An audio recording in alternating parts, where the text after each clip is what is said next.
Section 4.3, Intermediate Algebra, Absolute Value, Equations, and Inequalities.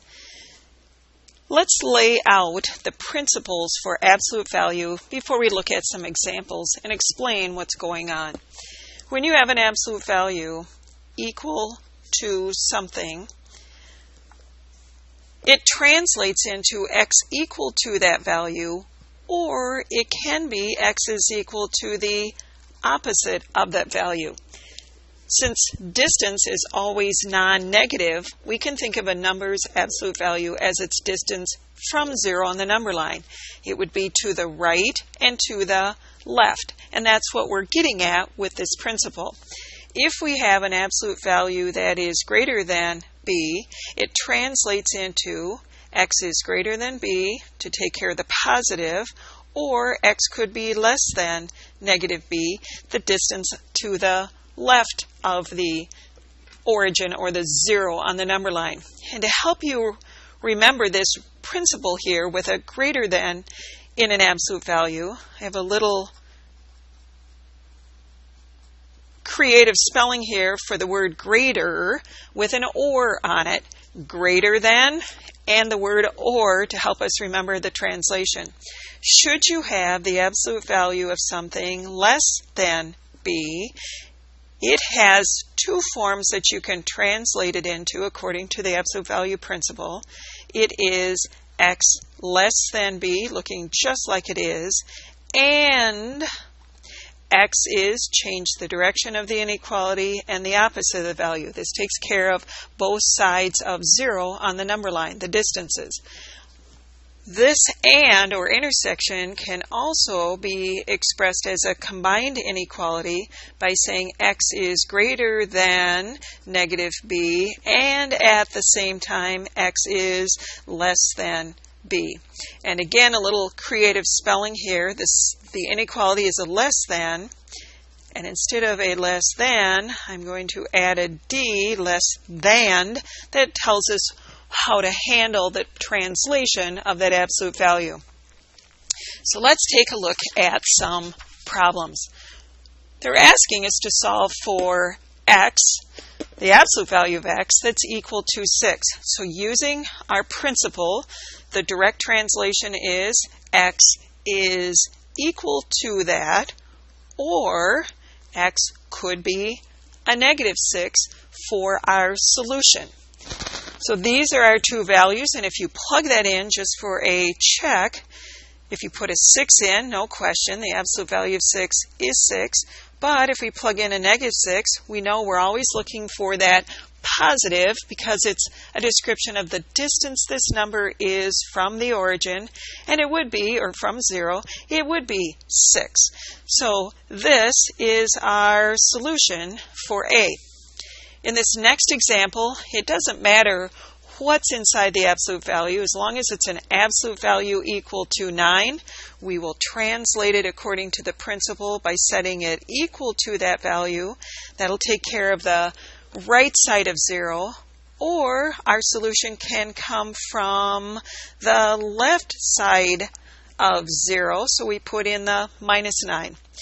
Then, the only thing, because this wasn't a single variable, we need to solve for the variable. So subtracting a 4 to get x by itself leaves us with a 5.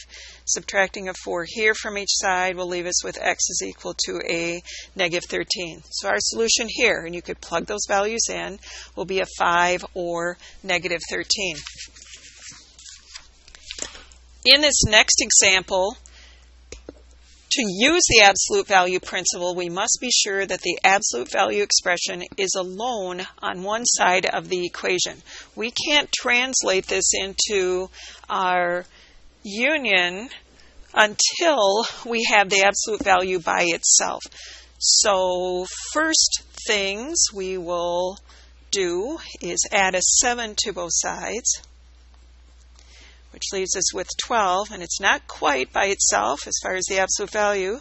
So next we'll divide both sides by 6. We now have the absolute value by itself, and now we can apply the principle and express it as x equals to, or x is equal to the opposite -2. So that's our two solutions. And again, you could test those values to verify that they are correct. In this next one, some equations contain two absolute value expressions. This means that they are the same distance from zero. If they are the same distance from zero, they are either the same number or opposite. So if they're the same number, we would write it as 5x plus 9 equals x plus 4, or it would be 5x plus 9 is equal to the opposite of that number, and it would be the entire expression. So there's our translation when you have two absolute values equal to one another. Again, this means those distances are the same. And we have now equations that we just need to solve. We have a variable on both sides, so let's get it on one side or the other. I'm going to subtract an x from each side, leaves a 4x plus 9 equals 4. Subtract a 9 from each side. 4 minus 9 is -5. Divide by 4 leaves us with a -5/4 solution. Here, before we worry about getting the variable together, we have the implied -1 times each one of these, so we need to do the distributive or simply take the opposite of each of those quantities inside the parenthesis. -1 times x is -x. -1 times 4 is -4. And if you notice, they are the opposite of what they were. Now we're ready to solve further by adding an x to both sides. 5 and 1 more makes 6x plus 9 is equal to a -4. Subtract a 9 from each side as we peel away the layers to get x by itself. That leaves us with a 6x. Minus 4 minus 9 is the same as -4 plus a -9 if we use our rule of subtraction. So that ends up with a -13. We're adding same sign numbers together. And last, we'll divide both sides by 6, and we end up with a -13/6 for our solution here.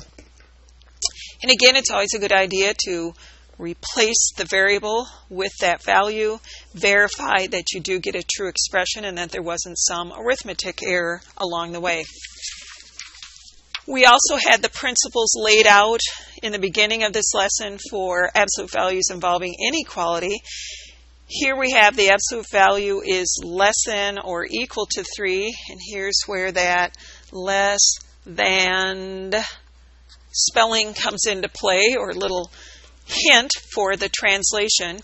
That means this translates into x is less than or equal to 3, just the way it looks, and x, whatever's inside the absolute value, is change the direction of the inequality and take the opposite. So I'm using the first method of translating a less than inequality involved with our absolute value. We're looking for the intersection of these two, so using our graphing, x is less than 3 would be a solid point at 3, and it is headed in this direction. X is greater than or equal to -3. That would be solid point and headed in this direction, and we're looking at the intersection of these two, which ends up being this area here between the two. So our solution will be, graphically, it's going to be -3, 2, 3, including those points, and to write that interval using interval notation, since we're including them, we would have a bracket on there.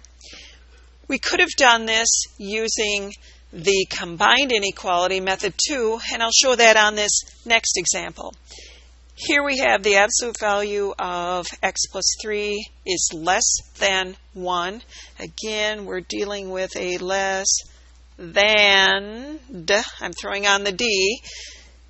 The option is take the quantity inside the absolute value, write it as is, but the combined inequality, virtually I'm changing the direction and taking the opposite. When we have a combined inequality like this, what you do to one region, you do to the other. And to read this, you would read it as x plus 3, the quantity in the middle, is greater than negative 1 and less than 1. So it's, instead of having it split out in two parts with the word and, we've used shorthand in this combined inequality. If it was just this and we were solving for x, we would subtract 3 from here and here. If it was just this, you would not only subtract 3, but you would subtract 3 from here. In other words, with this combined inequality, what you do to one region, you're going to do to all three. Minus 1 minus 3, or plus a negative 3, is negative 4. X, the 3's cancel out, 1 minus 3 is negative 2. The nice thing about translating the absolute value with this combined is that I have my intersection all set up for us. We want all the values of x that are greater than negative 4 and less than negative 2. Graphically, we are talking about this interval here, and using interval notation for the solution. Our smallest value is negative 4, largest is negative 2. We're not including them, so we would use parentheses. Absolute values then with a greater than translate into x minus 1 exactly like it looks. And let me spell greater for you. I'm not going to win any spelling exams here, but that greater helps me remember that it's a union of this exactly as it's written, and then change the direction of the inequality. So now it's a less than, and take the opposite of that quantity. We're all but done, other than solving for the variable. X is greater than or equal to 3. Add a 1, x is less than or equal to a negative 1. We're looking for the union. Graphically, x is greater than or equal to 3 is headed off towards positive infinity, or our solution could come from x less than or equal to negative 1, headed towards negative infinity. Interval notation-wise, this is ever decreasing, so negative infinity up to negative 1.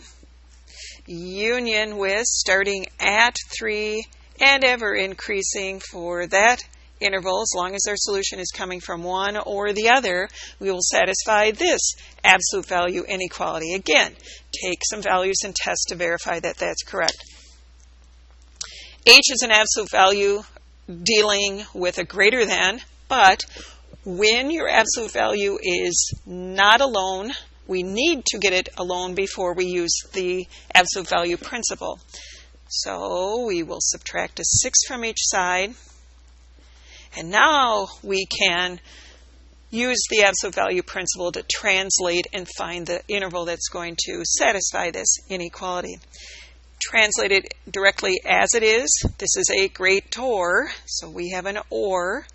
Write it exactly as is. And then for the second optional interval, x is, change the direction and the opposite of the value. Nothing to solve here. Graphically, to help you see, x is greater than 1, or x is less than negative 1. As long as the value is from here or here, everything should work fine. Interval notation, negative infinity up to but not including 1, union with interval 1 headed towards positive infinity, and that would be our interval notation for that solution.